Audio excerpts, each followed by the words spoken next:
Lady Victoria Hervey, former girlfriend of Andrew Mountbatten Windsor's. You socialised with Ghislaine Maxwell, you mixed in circles Yes. with her. How well did you know her? I mean, I knew her, you know, on a social level. We hung out in several different countries. It wasn't just specifically London, it was New York and elsewhere and Los Angeles. And it was over about, since kind of around 98, I would say, 97. Did you have any idea of what was going on? No. We just kind of sat back and sort of waited for her to sort of go fishing and go find however many girls were needed, you know, to entertain his friends. When you found out what was going on, did that surprise you? I was really surprised, Shocked? actually. Yeah, I was pretty shocked. I think I was pretty much used as bait, you know, looking back at it. But I mean, I've known her for a long time, and when I read all those things about her, like, I'm kind of still in disbelief. Like, I cannot believe actually that is the person that I've known for 20 years. Do you feel at any stage that you were being targeted or that you could get embroiled? I did. I was obviously there to entertain, you know, men that Epstein was trying to get a business deal done with. You've described Epstein as weird. Did you... There was just something off about him. Yeah, right. Sort of the chemistry between him and all these other powerful people, like, it was like there was a close bonds, you could see that.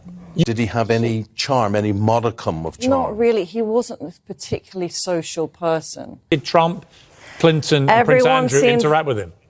Everyone was very, very pally with him, you know. He was a very well-liked guy. Like, you could see that, you know. Epstein was not really a very pleasant character. Giuffre was a very charismatic man, you know. He would walk into a room and people would take notice. Did he strike you as an odd person? Yeah, a little odd. That includes President Bill Clinton, President now Donald Trump, Jeffrey Epstein, and Prince Andrew. I mean, that's an extraordinary dinner party for a young model like you to have attended. What was it like, that dinner? Definitely. It was, I was excited to be there, you know. 2 minutes later. I don't like going to those kind of dinners where there's like 10 models invited. Here's the thing.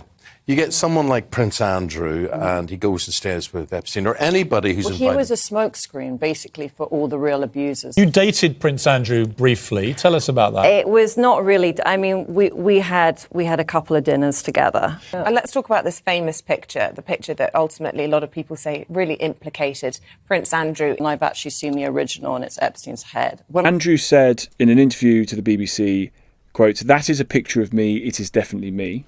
Yeah, because imagine, like, he never thought he's going to be shopped into a picture. But when you first look at it, you don't imagine that someone could have swapped your heads out and put another head. Which is what you say happened. Yeah. And then we have the Epstein email from July 2011, which says, Jeffrey Epstein's email, yes, Virginia Giuffre was on my plane, and yes, she had her picture taken with Andrew.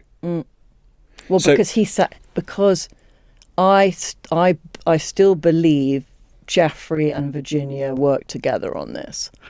Jeffrey and Virginia worked together on setting up Andrew with a fake photo. And you believe that because that seems the obvious thing. That's what he did. He was a blackmailer. It's all coming out. He created, like, in this instance, a photo.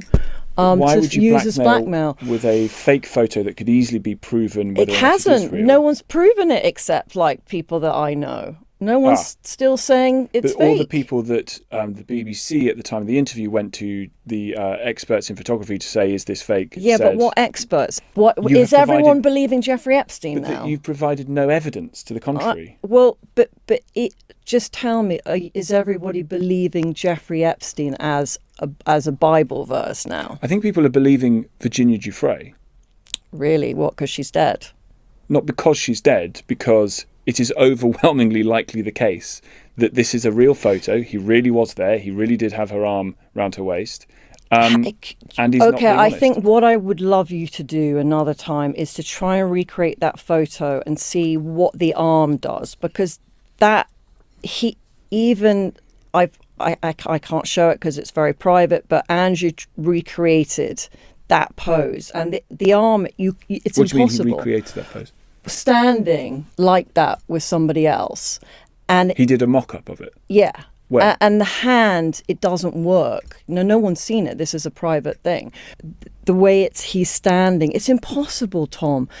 His height does not, she is a 5'5". He's 6 foot, 6'1". You talked about the tapes. But I still want to go on about this Virginia thing because, just before she passed away, her lies were unraveling. Like, finally, people were kind of realizing, okay, this girl is making up stories. And then she conveniently dies. And I don't think it's convenience. Convenient for her. She's dead. Is she dead? So we're never going to find this out. Well, we will. Otherwise, I'm literally going to ask Trump myself. Like, I saw him. You're going to ask Trump to... Myself. I saw him on Christmas Eve and we had a good conversation. The thing is, what people can see from these Epstein files, he knew everybody that was very powerful.